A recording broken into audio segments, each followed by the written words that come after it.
Hi everyone! Out of town muna ng pamilya dito sa Quezon, Nueva Vizcaya. Araw ng linggo, May 3, nagpunta nga kami dito sa Quezon. Hindi po Quezon Province ha, Quezon, Nueva Vizcaya. Mabilisang bakasyon muna kami dito. House visit nga namin sa pinapatayong bahay ng kuya ko. Dito nga kami magla-lunch kaya nagdala na nga kami ng pagkain na iihawin. Lahat pala ng dala namin ay pang-ihaw. Nagtulong-tulong na nga kami sa paggawa dito. Medyo tanghali na kaya nagmamadali na rin kami.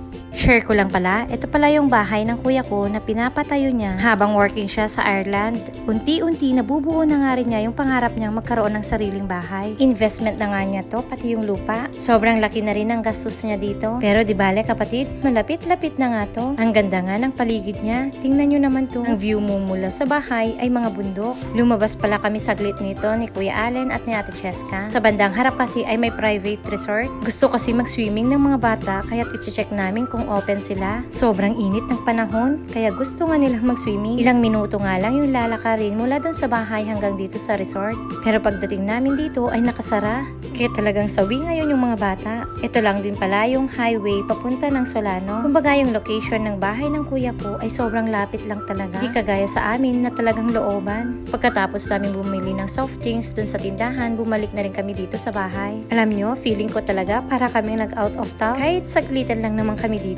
Ito yung madalas ko ding i-advise sa mga nag-abroad na mga kakilala ko at mga kaibigan na habang working abroad, mas maganda talagang mag-invest especially sa lupa kasi ang lupa hindi bumababa yung presyo kundi habang tumatagal, nagtataas nga din yung presyo kagaya ng gold. At kapag working abroad, talagang mas mabibigyan natin ng value yung mga perang pinaghihirapan natin. Kailangan muna mag-ipon. Kailangan bigyan ng value yung sacrifices ng paglayo kasi ang working overseas, hindi lang pagod ng katawan yung kalaban kundi yung homesickness. At kapag andun ka na, hindi dahil nakakatanggap tayo ng malaki-laking sahod, ay bili dito, bili dyan, na parang wala nang bukas. What I mean is, matuto tayong mag-impok habang maaga. Alam natin na hindi habang buhay ay malakas tayo. Mag-set din talaga tayo ng mga limitations. Hindi ko sinasabing maging madamot tayo ha, pero kailangan din minsan matuto tayong tumanggi. Kasi based sa experience ko, kapag minsan tayo ay nawalan, mahirap umasa sa ibang tao. Hindi dahil may time na tinulungan mo sila, pag hindi ka na capable or medyo naghirap ka na, ay umaasa tayo na bibigyan din tayo ng tulong. Hindi kasi ganun ang realidad ng buhay.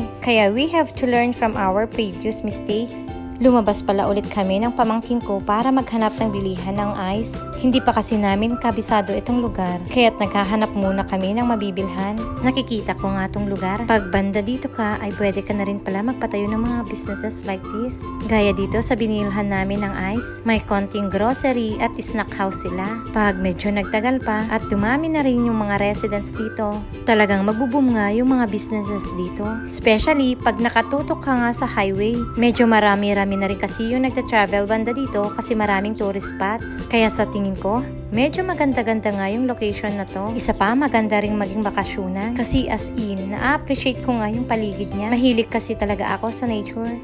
Nakaka-relax sa pakiramdam. Hinatid lang pala namin yung binili naming ice tapos aalis ulit kami para sunduin yung isa ko pang pamangkin na malapit dito. And guys, tingnan nyo nga tong dinaanan namin.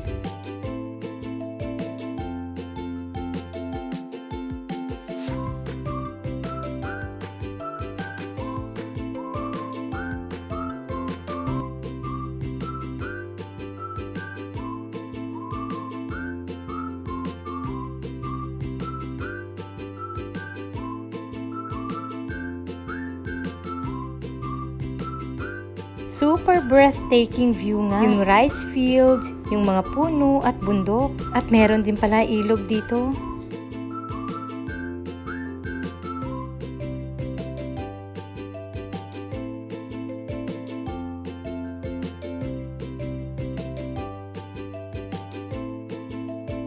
Hindi ko na kailangan sabihin napakaganda talaga. Ilang minuto lang at nasundo na nga rin namin tong pamangkin ko. Nag-enjoy din ba kayo sa view na pinakita ko sa inyo? Mainit nga yung travel time namin dito. Pero talagang nag-enjoy ako sa mga nakikita ko sa daan. Dito pala sa Quezon, Nueva Vizcaya. Marami kang pwedeng pasyalan dito. Kung sadyang nature lover ka, ma-enjoy mo ang waterfalls, yung dinadayong ilog, at mga bundok na inaakyat.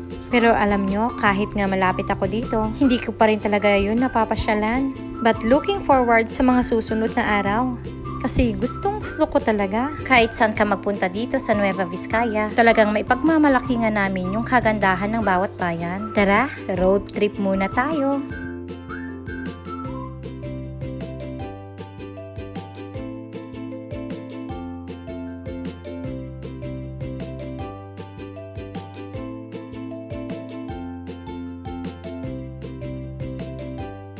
Ilang minuto at nakarating na ulit kami dito sa bahay.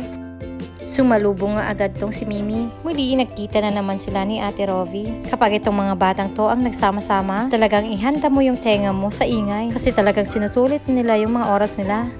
Dahil nga umalis pala kami ni Kuya Allen, ngayon pa lang kami kakain ng tanghalian. Gutom na kasi yung mga person, kaya't nauna na silang kumain.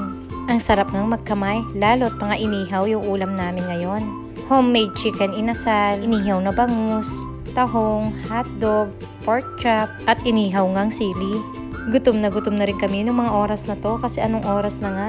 Sobrang dami naming nakain ni Kuya Allen. Habang kumakain kami, naglalaro naman dito yung mga bata. Guys, tignan nyo naman yung view sa labas mula sa bintana.